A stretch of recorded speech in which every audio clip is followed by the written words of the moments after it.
کیا وجہ ہے کہ تمام وحشی جانور اور چڑیا اور درندہ وغیرہ ایک دوسرے سے نفرت کرنے لگے؟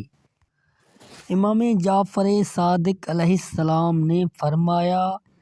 تمام وحشی جانور اور پرندے اور درندے بلکہ مخلوق الہی پہلے آپس میں میل ملاپ اور ایک ساتھ رہتے تھے، مگر جب آدم کے بیٹے نے اپنے بھائی کو قتل کر دیا تو ان میں نفرت پیدا ہوئی، ایک دوسرے سے ڈرنے لگے اور ہر ایک صرف اپنی شکل و صورت والوں سے ملنے لگا۔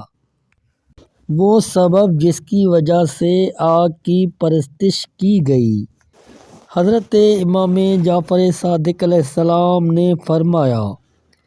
جب قابیل نے دیکھا آگ نے حابیل کی قربانی قبول کر لی تو ابلیس نے اس سے بڑھ کر کہا کہ حابیل چونکہ اس آگ کی پرستش کرتا تھا اس لیے اس نے اس کی قربانی قبول کر لی، تو قابیل نے جواب دیا، میں اس آگ کی پرستش نہیں کروں گا جس کی پرستش حابیل کرتا تھا، مگر ہاں دوسری آگ کی پرستش کروں گا اور اس کے سامنے اپنی قربانی پیش کروں گا، وہ آگ میری قربانی قبول کر لی،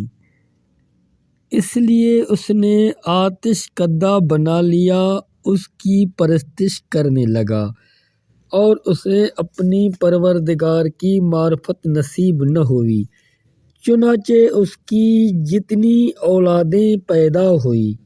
وہ سب آتش پرست ہو گئیں۔